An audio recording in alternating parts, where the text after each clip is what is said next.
When I married Michael, I believed my life was about to begin. I envisioned a future filled with love, the warmth of a family, and a deep sense of peace. But reality unfolded very differently. After our wedding, I moved into his family's home, a large, imposing house in Seattle where his parents and his younger sister also lived. My initial excitement quickly faded. I had hoped they would embrace me as their own, but I was mistaken. They never truly accepted me. I felt the chill in the air from the very first week. Conversations were minimal and purely functional. They only spoke to me when they needed something done. Michael's mother, a woman with eyes as cold as the Seattle rain, constantly criticized my efforts. She dictated how I should cook, clean, and even dress. No matter how hard I tried, it was never good enough. I remember one afternoon, after I had scrubbed the entire kitchen until it shone, she walked in, glanced at the floor, and said flatly, "You missed a spot." A thank you was a courtesy she never extended. When I looked to Michael for support, he would just shrug. "That's just how she is," he'd say. "Try to ignore it." But how could I ignore the daily stings that made me feel so small and unwanted? It felt like I was a guest who had overstayed her welcome in a house that was supposed to be my home. His sister, who spent most of her time in her room, would emerge only to make sarcastic comments about my simple clothes, making me feel even more out of place. I would just smile, not wanting to start a fight, but inside I was shrinking. I had no voice, no friends, no one to turn to in that vast, lonely house. I cooked, I cleaned. I did everything that was asked of me, yet I felt completely invisible, like a ghost haunting the hallways. There was only one person who made me feel seen. His name was David. He was Michael's father, a quiet, gentle man whose presence was a calm port in a stormy sea. He didn't say much, but his smiles were genuine and kind. He was the only one who would look at me when I entered a room and say, "Good morning, Sarah." Hearing my own name spoken with warmth was like a ray of sunshine. He would ask if I had slept well or if I needed any help. His soft voice treated me like a person, not an inconvenience. David had some health issues, including high blood pressure, which kept him at home most of the time. He had a favorite armchair by the living room window where he would sit and drink his morning tea. One day, on an impulse, I brought him a cup of tea without being asked. He looked up, surprised, and then a warm smile spread across his face. "Thank you, Sarah," he said. That was the first time someone in that house had thanked me for anything. I had to fight back tears. From that day on, bringing him his morning tea became our ritual. We would exchange a few words each time. He'd comment on the weather or ask about my day. It wasn't much, but it was more connection than I had with anyone else. I began to look forward to those few quiet minutes. They became the anchor of my day. One afternoon, while I was cleaning, Michael's mother came in and scowled. "You're so slow," she snapped. "Work faster." I kept my head down, but after she left, the weight of it all became too much. I sank to the floor and cried silently, trying to muffle my sobs. A few minutes later, David appeared in the doorway. He didn't ask what was wrong. He simply came over to the small kitchen bench, sat beside me, and said softly, "I see you, Sarah. I see how hard you are trying. Don't let their words diminish you."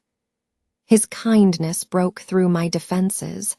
I wanted to hug him, but all I could do was nod and wipe away my tears. After that day, David became more than my father-in-law. He became my confidant, my only friend in that house.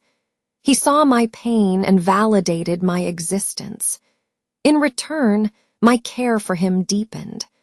I started cooking his favorite meals and making sure he took his medicine on time. I did these things not out of duty, but out of a genuine affection that had grown between us. Michael remained oblivious, lost in his world of work and his phone. He never asked about my feelings or thanked me for caring for his father. I often wondered if he loved me at all, but I held my tongue, hoping things would eventually get better. Then one morning, everything changed. I brought David his tea, but he was slumped in his chair, his face pale, his hand gripping the armrest. "I don't feel well," he murmured. I immediately called for Michael, who was still getting ready for work. "Dad needs to go to the hospital," I urged. Michael sighed, annoyed. "It's probably nothing," he said. "He'll be fine." I ignored him. I called a cab and took David to the hospital myself, holding his frail hand the entire way.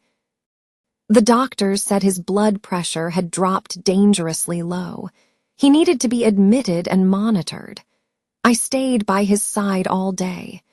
Michael showed up after his lunch break, stayed for 10 minutes while scrolling through his phone, and then left. His mother never came. Lying in the hospital bed, David looked at me and smiled weakly. "Thank you," he whispered. "You're the only one who cares." Tears welled in my eyes. "You took care of me," I replied. "Now it's my turn to take care of you." In that moment, I felt more like his daughter than a daughter-in-law. When I returned to the empty, silent house that night, no one asked about David. No one asked how I was. I stood in the kitchen, overwhelmed by an exhaustion that went bone-deep. I was tired of giving so much love and receiving nothing in return. But amidst the loneliness, I felt a spark of gratitude. Gratitude for one kind man. Gratitude for David, my father-in-law, the only person who had ever truly made me feel at home. Before I continue with what happened next, I just want to know where you are listening from. Knowing that someone out there hears my story gives me the strength to go on. David remained in the hospital for 3 days. Each morning I would visit, bringing fresh clothes and a flask of homemade soup. I would sit with him, help him eat, and make sure he took his medication. The nurses would smile at me, and one once remarked, "He's so lucky to have you." I smiled back, a hollow feeling in my chest, wondering if I was lucky too. Michael's visits remained brief and detached. He'd ask his father how he was but never wait for a real answer before his attention drifted back to his phone. One evening, I confronted him in the car. "Why don't you talk to him more?" I asked. He just shrugged. "He's fine. You worry too much." His coldness was a wall between us. When David finally returned home, I made sure he was comfortable. I set up his chair by the window with soft blankets, placed his medicine on a tray nearby, and played the slow, classical music he enjoyed. Sitting with him felt like the only real, peaceful part of my life. This, however, only seemed to irritate Michael's mother more. "Why are you always hovering over him?" she demanded one day. "Do you think he's the king of this house?" Her words were like daggers. I heard her muttering to a friend on the phone. "She acts like she's his personal nurse, but she's still just my son's wife." I gripped the kitchen counter, my knuckles white, but said nothing. David noticed everything. "I know this is hard for you, Emma," he told me one morning. He shook his head. "It's not right, but you are a strong woman." His simple words were the fuel that kept me going. As weeks turned into months, David regained some of his strength. We would water the plants on the patio together, our conversations meandering from the shapes of clouds to old black and white movies. But as David got better, my relationship with Michael deteriorated further. He began staying out later and later, sometimes not returning until after midnight. When I asked where he'd been, he'd snap, "Out! Stop asking so many questions."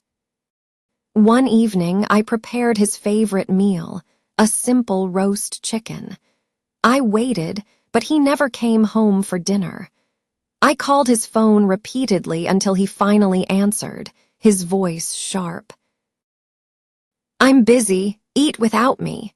He hung up. I sat at the dining table, eating alone, when David quietly joined me. He didn't say a word about Michael, just commented on how good the food smelled. We ate together in a comfortable silence, and it was the best part of my day. The next morning, a light blue scarf, my favorite color, was lying on the kitchen table. There was no note, but I knew it was from David. Michael's temper grew shorter. He'd yell over the smallest things. One day, he exploded because I had forgotten to put a pair of his socks in the correct drawer. "You're home all day. Can't you do one simple thing right?" I stood frozen as his words washed over me. Later that evening, David found me in the living room. "I am so sorry, Emma," he said, his voice full of regret. "You don't deserve any of this." "I feel so alone," I whispered. He simply took my hand, his quiet presence a comforting balm. Then winter arrived, bringing with it short, dark days. David's health took a turn for the worse. His cough returned, and he struggled to breathe. I called the doctor, got new medication, made him hot soup, and read his favorite old stories to him. He never complained. One afternoon, he looked at me, his eyes clear and full of affection, and said, "You are the daughter I never had." I fled to the kitchen, unable to stop the tears from streaming down my face. One night, he seemed exceptionally tired. After helping him to bed, he took my hand. "Thank you, Emma," he whispered, his voice frail. "You made my life so much better." My own voice was choked with emotion. "I love you, David," I managed to say. He closed his eyes and smiled faintly. The next morning, I went to his room with his tea. He didn't wake up. His body was still, his hand cold to the touch. The teacup slipped from my fingers and shattered on the floor. I ran, screaming Michael's name. He came into the room, took one look, and stated flatly, "He's gone." Then he turned and walked away. I collapsed on the floor beside the bed and wept. The days that followed were a blur of visitors and arrangements. No one spoke to me. No one asked how I was. I sat in a corner, clutching the blue scarf David had given me, an invisible mourner in a house that no longer held any warmth.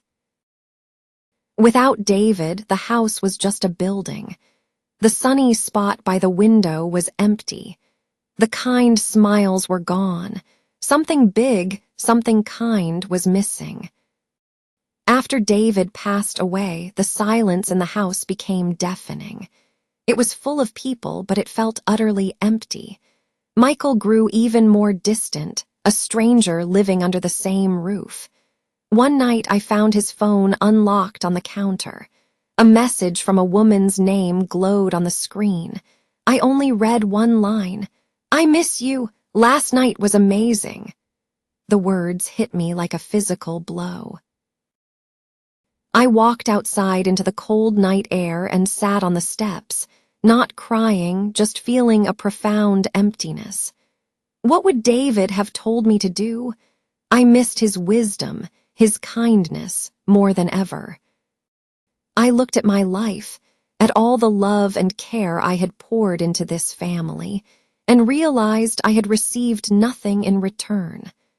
I looked in the mirror and saw a tired woman whose light had gone out. I knew I had to change that. The next morning, I packed a small bag with a few clothes, a book, and the blue scarf. I walked out of the front door without a word. No one tried to stop me. I went to a friend's apartment across town. Grace welcomed me with a hug that felt like the first real warmth I'd had in years. "Stay as long as you need," she said, and I finally let myself cry.